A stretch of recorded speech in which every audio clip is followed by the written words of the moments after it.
নমস্কার। আজকে আমরা শুনব শ্রী শ্রী সারদা মায়ের অমৃত কথা। 21শে জুলাই 1920 রাত্রি 1:30টার সময় শ্রী শ্রী মা তার পার্থিব শরীর ত্যাগ করলেন। তার পরের দিন উদ্বোধনে আজ বিসর্জনের বিষণ্ণতা।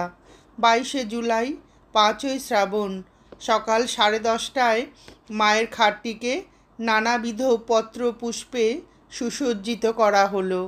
শ্রীমা সারদা দেবীকে সরু লাল পাড় শাড়ি পরিয়ে দিলেন ভক্ত মহিলারা।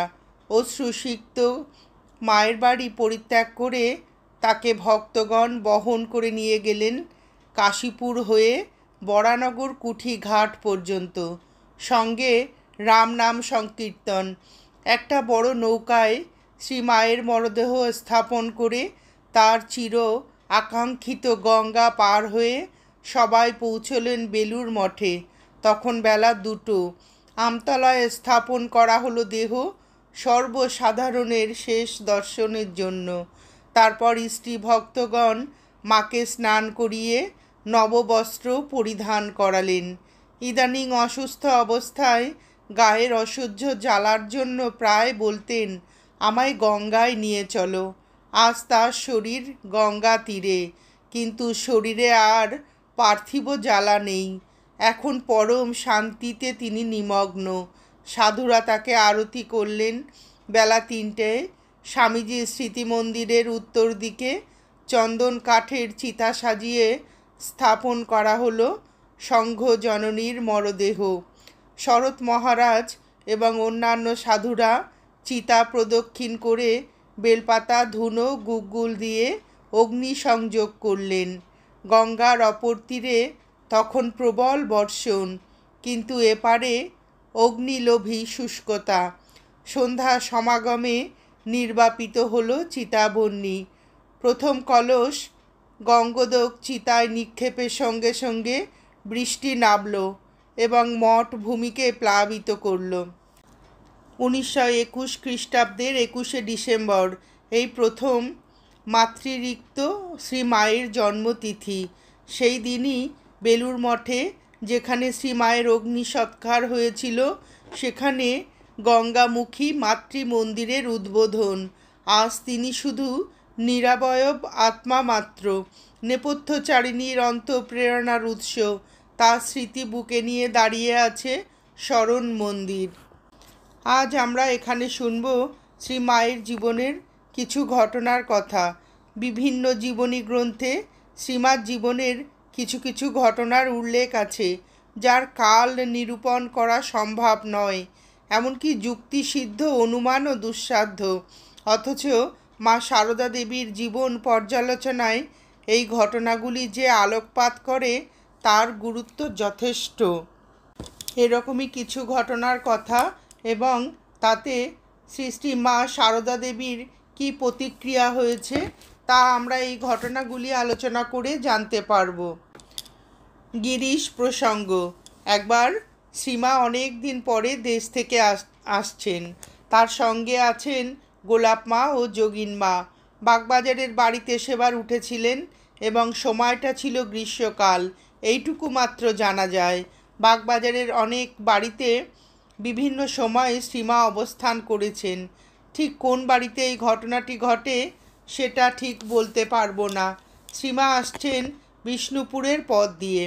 বেলুর মঠে স্বামী ব্রহ্মানন্দ এবং স্বামী প্রেমানন্দ আলোচনা করে স্থির করলেন তারা হাওড়া স্টেশনে উপস্থিত হয়ে শ্রীমাকে অভ্যর্থনা জানাবেন।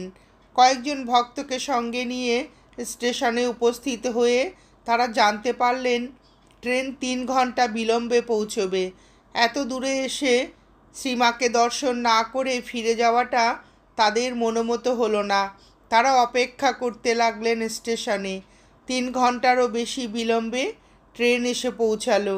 শ্রীমাকে সযত্নে ট্রেন থেকে নামালেন গোলাপ মা ও যোগিন মা। স্বামী ব্রহ্মানন্দ এবং প্রেমানন্দকে দেখেই গোলাপ মা তার স্বভাবসিদ্ধ তিক্ত কণ্ঠে বলে উঠলেন, হ্যাঁ মহারাজ, তোমাদের কি একটু আক্কেল নেই? ওই রোদে মা তেতে পুড়ে এলেন, আর তোমরাই যদি পেন নাম করার জন্য এখানে এসে বিভ্রাট করো তো অপরের কথা আর কি। রামকৃষ্ণ সঙ্গে সর্বোচ্চ পদের অধিকারী হলে কি হবে? গোলাপ মাকে সমীহ করে চলবেন না এমন শক্তি তারও নেই। ব্রহ্মানন্দজি অপরাধীর মতো মুখ করে দাঁড়িয়ে রইলেন। ঘোড়ার গাড়িতে তুলে শ্রীমাকে বাগবাজারের বাড়িতে আনা হলো। রাজা মহারাজ ও বাবুরাম মহারাজ ভাবলেন শ্রীমাকে প্রণাম করতে না পেলেও তার থাকার সুব্যবস্থা হয়েছে কিনা সেটা জেনে নিশ্চিন্ত হওয়া দরকার। সুতরাং তারা অন্য একটা গাড়ি ভাড়া করে বাগবাজারে এসে পৌঁছালেন এবং মায়ের আবাসস্থলে নিচের তলায় অপেক্ষা করে রইলেন। শ্রী মায়ের অবস্থানের ব্যবস্থা হয়েছিল দোতলায়। এমন সময় হন্তদন্ত হয়ে এসে পৌঁছালেন গিরিশচন্দ্র। গায়ে কোনোক্রমে একটা সাধারণ জামা জড়িয়ে ছুটে এসেছেন শ্রী মায়ের আগমন সংবাদ পেয়ে। তার সারা শরীর ঘর্মাক্ত। স্বামীজিদ্বয়কে নিচে দেখতে পেয়ে তিনি মায়ের কুশলাদির প্রশ্ন করলেন। তারপরই অগ্রসর হলেন সিঁড়ির দিকে।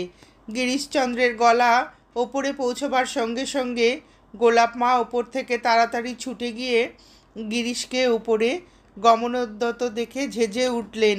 বলিহারি যাই ঘোষ যার এই ভক্তি দেখে। বলি, গিরিশবাবু, মাকে তো দেখতে এসেছ। মা তেতেপুরে এলেন। কোথায় একটু জিরোবেন না এখানেও এলে জ্বালাতন করতে? তার কথায় ভ্রুক্ষেপ মাত্র না করে গিরিশচন্দ্র উপরে উঠতে উঠতে বললেন, চলো চলো মহারাজ, বাবুরাম, মাকে দেখে আসি। গোলাপ মাও সহজে ছাড়ার পাত্রী নন। তিনি কঠোরতম কণ্ঠে শাসনবাণী উচ্চারণ করলেন। গিরিশচন্দ্র তাকে আমল না দিয়ে সেবিকার দিকে তাকিয়ে বললেন, ঝাঝা মেয়ে, বলে কি না মাকে জ্বালাতন করতে এসেছি। কোথায় এতদিন পরে এসে ছেলের মুখ দেখে মায়ের প্রাণ জুড়িয়ে যাবে, আর ইনি আমাকে মাতৃস্নেহ শেখাচ্ছেন। গিরিশচন্দ্র সকলকে নিয়ে সটান গিয়ে পৌঁছালেন মা সারদা দেবীর কাছে। সাষ্টাঙ্গে প্রণাম করলেন এবং শ্রীমাও সস্নেহে তাদের প্রণাম গ্রহণ করে আশীর্বাদ জানালেন। অপমানিত গোলাপ মা ততক্ষণ এসে পৌঁছেছেন শ্রীমার কাছে। ছলছল চোখে মার কাছে অভিযোগ করে বললেন, শেষে কিনা গিরিশবাবু আমাকে এরকম বললে। শ্রীমা তার দিকে দৃষ্টি ফিরিয়ে বললেন, তোকে অনেকবার বলেছি আমার ছেলেদের সম্বন্ধে মতামত প্রকাশ করতে যেও না। ডিগ্রি পেয়ে গিরিশবাবু সকলকে নিয়ে সগর্বে নিচে নেমে এলেন। এবার আমরা শুনব অন্য আরেকটি ঘটনা, আমজাদ প্রসঙ্গ। মা সারদা দেবী বলতেন, আমি সতেরো মা, অসতেরো মা। এটি যে কেবল তার মুখের কথা মাত্র ছিল না, প্রচলিত অনেক ঘটনার মধ্য দিয়ে তা প্রমাণিত। তারই মধ্যে একটি উল্লেখযোগ্য ঘটনা আমজাদ প্রসঙ্গ। আমজাদ মাতৃ সান্নিধ্যে আসেন জয়রামবাটিতে শ্রী শ্রী মায়ের জন্য স্বতন্ত্র গৃহ নির্মাণের সময়। এটুকু মাত্র প্রচলিত জীবনী গ্রন্থ থেকে জানা যায়। বাড়ি তৈরির সময় অনেক মজুরি কাজে নিযুক্ত হয়েছিল, কিন্তু বিশেষ করে আমজাদ কিভাবে মাতৃস্নেহ লাভ করে তা জানা যায় না। অর্থাৎ পূর্ব থেকেই শ্রীমা আমজাদকে চিনতেন কি না সে বিষয়ে আমরা কিছুই জানি না। জয়রামবাটির কাছে শিরোমণিপুরে বহু মুসলমানের বাস। একসময় তারা রেশম কীটের চাষ করে জীবিকা নির্বাহ করত, যার জন্য তাদের নাম হয়ে গিয়েছিল তুতে মুসলমান। কালক্রমে বিদেশি রেশমের সঙ্গে প্রতিযোগিতায় সে ব্যবস্থা সম্পূর্ণ নষ্ট হয়ে যায়। তখন অনেকেই চুরি ডাকাতির আশ্রয় গ্রহণ করে। শ্রী মায়ের নতুন বাড়ি তৈরির সময় যারা সাধারণ শ্রমিক হিসাবে যোগ দেয়, আমজাদ তাদেরই একজন। গৃহ নির্মাণ সম্পূর্ণ হলেও আমরা দেখতে পাই আমজাদের শ্রী শ্রী মায়ের নিকট যাতায়াত অব্যাহত ছিল। একদিনের কথা, শ্রীমা আমজাদকে খেতে দিয়েছেন নিজের নতুন বাড়ির বারান্দায়। পরিবেশন করছেন ভ্রাতুষ্পুত্রী নলিনী, কিন্তু তিনি স্পর্শ বাঁচাবার জন্য অনেক দূর থেকে ছুঁড়ে ছুঁড়ে খাদ্যবস্তুগুলি পরিবেশন করছেন। তাই দেখে শ্রীমা বললেন, অমন করে দিলে মানুষের কি খেয়ে সুখ হয়? তুই না পারিস, আমি দিচ্ছি। খাওয়া শেষ হতে আমজাদ পাতা তুলে নিয়ে বাইরে ফেলতে গেল। শ্রীমা নিজেই জল ঢেলে জায়গাটা পরিষ্কার করে দিলেন। নলিনী তাই দেখে বললেন, ও পিসিমা, তোমার জাত গেল। শ্রীমা তাকে ধমক দিয়ে বললেন, আমার শরৎ মানে স্বামী শারদানন্দ যেমন ছেলে, আমজাদও তেমন ছেলে। আর একদিনের কথা, শ্রীমা তখন জ্বরে শয্যাশায়ী। সেদিন সকাল 9টা-10টার সময় একজন কালো শীর্ণ ছেঁড়া কাপড় পরা বিষণ্ণ মানুষ লাঠির ওপর ভর দিয়ে ধীরে ধীরে শ্রীমায়ের নতুন বাড়িতে ঢুকল। একজন ব্রহ্মচারী সেখানে ছিলেন। কৌতূহলী হয়ে তাকে অনুসরণ করে মায়ের বাড়িতে তিনিও প্রবেশ করলেন। শ্রীমা ঘরের মধ্যে চৌকিতে শুয়ে আছেন। তার ঘরের সামনের বারান্দায় কিছু অংশ চাটাইয়ের বেড়া দেওয়া, যাতে বাড়িতে ঢুকেই কেউ ঘরের মধ্যে দেখতে না পায়। লোকটি সেই বেড়ার উপর দিয়ে ডিঙি মেরে ঘরের মধ্যে উকি মারতেই শ্রীমায়ের কণ্ঠ শোনা গেল, কে? বাবা আমজাদ, এসো। লোকটি এবার বারান্দার ওপরে উঠে শ্রীমায়ের ঘরের দরজার সামনে বসল এবং সেখান থেকেই কক্ষস্থিত শয্যাশায়ী মায়ের সঙ্গে গল্প আরম্ভ করল। শ্রীমা অসুস্থ বলে তখন পুজো ও ভোগারতির ভার ছিল ব্রহ্মচারীটির ওপর। আমজাদ নিশ্চিন্ত মনেই মায়ের সঙ্গে গল্প চালিয়ে যাচ্ছে। শ্রী মায়েরও কিছুমাত্র বিরক্ত নেই। এদিকে ব্রহ্মচারীটির সমস্যা, মায়ের ঘরের মধ্যে পঞ্চপাত্রের মধ্যে গঙ্গা জল থাকে। সেই গঙ্গা জল তাকে পৌঁছে দিতে হবে রান্নাঘরে ভোগের জন্য। আমজাদের উপস্থিতিতে বারান্দা দিয়ে সেই পঞ্চপাত্র কি আনা সমীচীন হবে? অবশেষে তিনি স্থির করলেন, মায়ের সামনে দিয়ে যখন পঞ্চপত্র আনা হবে তখন মায়ের আপত্তি থাকলে তিনি নিশ্চয়ই ব্যবস্থা করবেন।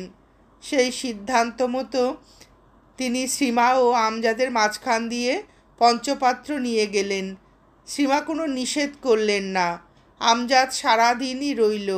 গায়ে মাথায় তেল মেখে স্নান করে ওখানেই আহারাদি করে বিকেলে যখন ফিরে যাচ্ছে তখন তার এক হাতে এক শিশি তেল, অন্য হাতে পুটুলি, তাতে নানাবিধ জিনিস আর মুখে প্রসন্নতা। সে চলে যাবার পর শ্রীমা ব্রহ্মচারীকে বললেন, গরম ওষুধ খেয়ে আমজাদের মাথা গরম হয়েছে, রাত্রে ঘুম হয় না। অনেক দিন থেকে এক শিশি নারায়ণ তেল পড়েছিল, তাকে দিয়েছি, মাথায় মাখলে মাথা ঠান্ডা হবে, খুব ভালো তেল। শ্রী মায়ের স্নেহ লাভ করেও আমজাদ কিন্তু চুরি ডাকাতি ছাড়েনি। সম্ভবত সংসার চালাবার জন্য অন্য কোনো পথ তার সামনে ছিল না। কিন্তু জয়রামবাটিতে সে কোনো দিন চুরি ডাকাতি করেনি। হয়তোবা তার নিষেধের জন্যই জয়রামবাটিতে চুরি ডাকাতি হতো না। মায়ের যে কোনো প্রয়োজনে আমজাদকে সংবাদ দিলেই সে এসে হাজির হতো এবং বিশ্বস্তভাবে মায়ের আদেশ পালন করত। অনেক দিন পরে আবার একদিন আমজাদের আবির্ভাব, মাথায় এক ঝুড়ি লাউ, মায়ের জন্য সন্তানের উপহার। তাকে দেখে শ্রীমা বললেন, অনেক দিন ভাবছিলাম তুমি আসনি কেন? আমজাদ সরলভাবেই জানালো, গরু চুরির দায়ে সে ধরা পড়েছিল, ছাড়া পেয়ে এসেছে। শ্রীমা সহানুভূতির সঙ্গে বললেন, তাই তো ভাবছিলাম আমজাদ আসে না কেন। শেষ অসুখের সময় শ্রীমা যখন উদ্বোধনে শয্যাশায়ী তখন খবর এলো আমজাদ ডাকাতি করে অনেক দিন ফেরার হয়েছিল, অবশেষে ধরা পড়েছে। শুনে শ্রীমা বললেন, ও বাবা, দেখলে আমি জানতুম ডাকাতিটা তার জানা আছে। শ্রীমা সবই জানতেন, তা সত্ত্বেও আমজাদকে সন্তান বলে পরিচয় দিতে কুণ্ঠা বোধ করেননি। আমজাদও নিজেকে ভালো করেই জানত।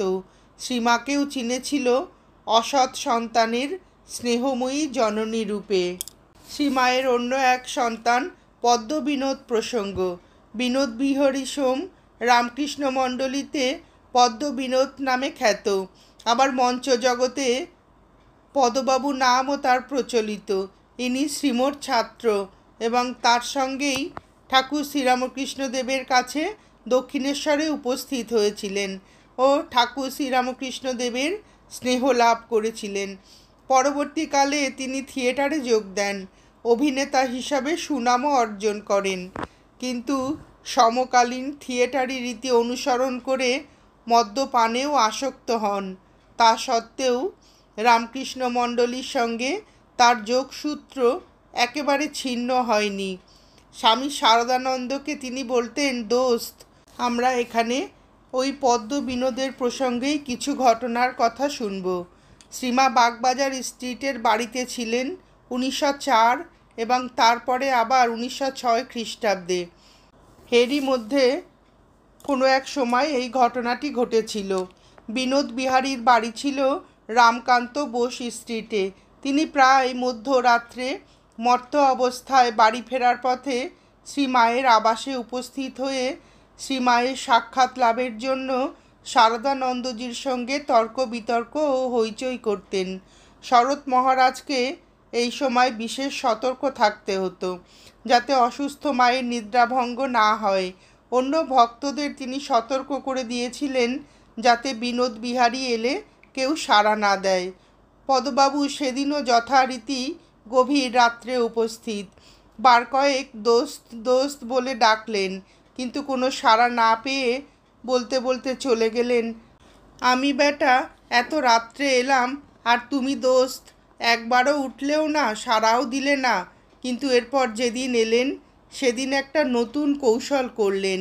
দুই একবার দোস্ত দোস্ত বলে ডেকেই একেবারে চুপচাপ। তিনি সটান গিয়ে হাজির হলেন শ্রীমায়ের দোতলার ঘরের জানলার সামনে। তারপরেই উচ্চ কণ্ঠে বললেন, ওঠো মা, ছেলে এসেছে তোমার, একবার ওঠো। তারপরই গান ধরলেন, ওঠো গো করুণাময়ী, খোলো গো কুঠির দ্বার। গানটি শুনে শারদানন্দজি লাফিয়ে উঠলেন, কিন্তু বাইরে বেরিয়ে দেখলেন ইতিমধ্যে বিনোদ বিহারী কাজ হাসিল করে ফেলেছে। গানের প্রথম কলিটি গাওয়ার সঙ্গে সঙ্গে শ্রীমা এসে জানলা খুলে সেখানে দাঁড়িয়ে আছেন। আর 4টি পংক্তি গাওয়া শেষ করে পদ্ম বিনোদ শ্রীমাকে দেখে বলে, উঠেছ মা, সন্তানের ডাক কানে গেছে, উঠেছ তো প্রেরণাম নেও, বলে রাস্তার ধুলো কাদার ওপরে শুয়ে পড়ে গড়াগড়ি দিতে লাগলেন। পরে উঠে দাঁড়িয়ে সেখানকার ধুলো মাথায় দিয়ে বাড়ির দিকে চলে গেলেন। মুখে তখন গান, যতনে হৃদয়ে রেখো আদরিণী শ্যামামাকে। পরদিন সকালে শ্রীমার কাছে উপস্থিত হলে আশুবাবুকে শ্রীমা প্রশ্ন করলেন, ছেলেটা কে? আশুবাবু পদ্মবিনোদের কাহিনী বর্ণনা করলে শ্রীমা বলেন, দেখেছ, জ্ঞানটুকু টনটনে আছে। আর একবার গভীর রাত্রে ওই একই কৌশল করে তিনি মাতৃ সাক্ষাৎ লাভ করেন। সেদিন তিনি আর কাউকে ডাকেননি, সোজা মায়ের ঘরের সামনে দাঁড়িয়ে গান গাইতে থাকলেন। সেদিনও তিনি শ্রীমায়ের দর্শন পেয়ে পূর্বের মতো প্রণাম করে গানটি গাইতে গাইতে চলে গেলেন। পরদিন সকালে শ্রীমা পূর্বরাত্র প্রসঙ্গ উত্থাপন করতে আশুবাবু অনুযোগ করে বললেন, কিন্তু মা, আপনার ঘুমের ব্যাঘাত হয় যে। শ্রীমা বললেন, তা হোক গে বাবা, ওর ডাকে যে থাকতে পারি না, তাই দেখা দিই। এরপর বেশ কিছুদিন কেটে গেছে, পদ্মবাবুর আর দেখা নেই। শারদানন্দজিও বেশ নিশ্চিন্ত। হঠাৎ একদিন পদ্ম বিনোদের 12-13 বছরের ছেলে এসে শারদানন্দজিকে খবর দিল বিনোদ বিহারী দুরারোগ্য রোগে শয্যাশায়ী। তখনই শরৎ মহারাজ, ডাক্তার কাঞ্জিলাল এবং আশুতোষ মিত্রের নেতৃত্বে একদল ভক্তকে পাঠালেন তাকে নিয়মিত সেবা শুশ্রূষার জন্য। তারা উপস্থিত হয়ে দেখেন প্রায় মুমূর্ষ অবস্থা। ডাক্তার প্রাণধন বসুকে ডাকা হলো।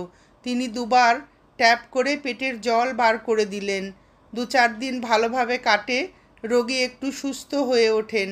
তারপরই আবার পেটে জল জমে। অবশেষে অপারেশনের ব্যবস্থা হলো। ডাক্তার ব্রাউন তখনকার দিনের নামকরা সার্জন। তিনি অপারেশন করে বললেন, রোগের পেটের নালিগুলি সব পচে গেছে, বাঁচার আর কোনো আশা নেই। তবু যতক্ষণ শ্বাস ততক্ষণ আশ। সেবকরা প্রাণপণে সেবা যত্ন করতে লাগলেন। বিনোদ বিহারী বেশিরভাগ সময় অচৈতন্য থাকেন, মাঝে মাঝে জ্ঞান ফিরে আসে। তখন নানাবিধ আবদার ধরেন। একেবারে শেষ দিনে তিনি একটা আঙুর খেতে চাইলেন, কিন্তু ডাক্তারের নিষেধ, নির্দিষ্ট পথ্য ছাড়া আর কিছু দেওয়া চলবে না। আশুতোষ মিত্র বিনোদ বিহারীর অনুরোধ এক কথায় উড়িয়ে দিলেন। কিছুক্ষণ পরেই আবার অচৈতন্য। রাত 1টায় শেষবারের মতো জ্ঞান ফিরল। আশুতোষকে দেখে বললেন, আর বাঁচব না, একটা আঙুর চেয়েছিলাম, দিলি না? তা না দিয়েছিস, বেশ করেছিস, আর কিছু চাইব না। এখন একটা কাজ কর, ঠাকুরের কথা শোনা, আমার শেষ হয়ে এসেছে। আশুতোষের হাতের কাছেই ছিল কথামৃত। বইটি খুলতেই চোখে পড়ল সেই অংশটি যেখানে বিনোদের কথা আছে। সেই অংশটি শুনতে শুনতেই পদ্মবিনোদ উচ্চারণ করলেন, রামকৃষ্ণ রামকৃষ্ণ। মৃত্যু যবনিকা নেমে এলো। পরদিন সকালে শারদানন্দজি মায়ের কাছে মৃত্যু সংবাদ পৌঁছে দিয়ে বললেন, বড় কষ্ট পেয়েছে, কিন্তু বড় চমৎকার অন্তিম মুহূর্তটি। শ্রীমা বললেন, তা হবে না, ঠাকুরের ছেলে যে, কাদা মেখেছিল, এখন যার ছেলে তারই কোলে ফিরে গেছে। নমস্কার, আজ এ পর্যন্তই। শ্রী শ্রী ঠাকুর ও শ্রী মায়ের আশীর্বাদ আপনাদের সকলের মাথার ওপর অঝোর ধারায় বর্ষিত হোক, এই প্রার্থনা করে ভিডিওটি শেষ করছি।